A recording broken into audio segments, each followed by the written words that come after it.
নমস্কার বন্ধুরা, কেমন আছেন সবাই? আমার চ্যানেলে আপনাদের সকলকে স্বাগত জানাই। আজকে আমি নিয়ে চলে এসেছি একটা রেসিপি, তেলাপিয়া মাছের একটা রেসিপি। তো মাছগুলোকে আমি প্রথমে ভালো করে ধুয়ে পরিষ্কার করে নিয়ে মাছের গায়ে একটু চিড়ে দিয়েছি যাতে মশলা টশলা ঠিকঠাক যায়। তারপরে মাছগুলো আমি লবণ হলুদ মাখিয়ে কড়াইতে সর্ষে তেল দিয়ে ভালো করে ভেজে নিয়েছি। এখন আমি এই মাছের জন্য একটা মশলা রেডি করে নিয়েছি।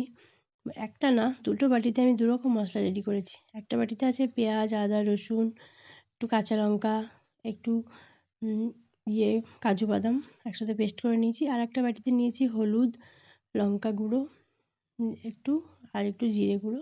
ওটা একটা জল দিয়ে পেস্ট রেডি করে নিয়েছি।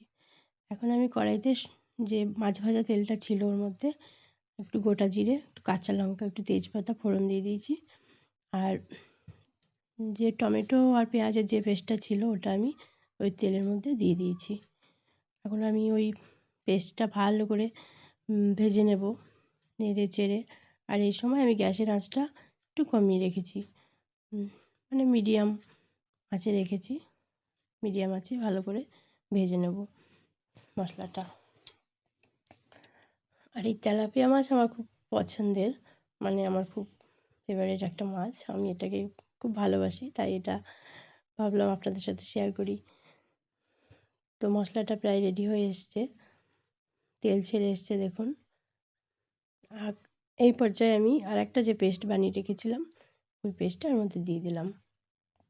ওটা ছিল হলুদ, জিরে, লঙ্কার পেস্ট। আবারও আমি পেস্টটা দেওয়ার পরে ভালো করে নেড়ে চেড়ে নিচ্ছি। ভালো করে নেড়ে চেড়ে নেওয়ার পরে দেখুন প্রায় মশলাটা রেডি হয়ে এসছে। দেখুন তেল ছেড়ে এসছে। এখন আমি এর মধ্যে দিয়ে দেবো স্বাদ মতো লবণ।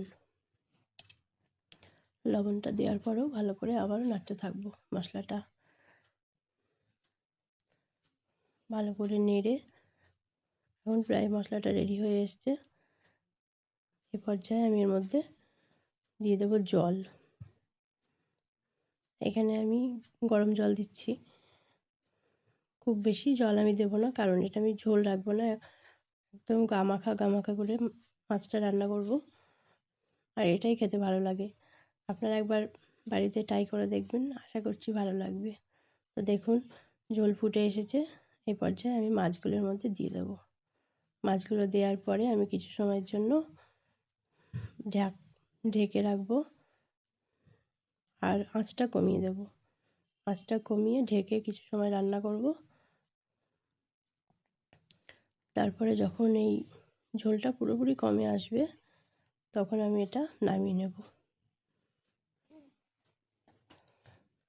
তো দেখুন ঢেকে রাখার পরে আমি ঢাকা খুলে নিয়েছি। একদম লো করে দিয়েছিলাম আঁচটা ঢাকার সময়, এখন আবার বাড়িয়ে ঝোলটা কমিয়ে নিলাম। এখন দেখুন আমি মাছগুলো তুলে নিয়েছি প্লেটে।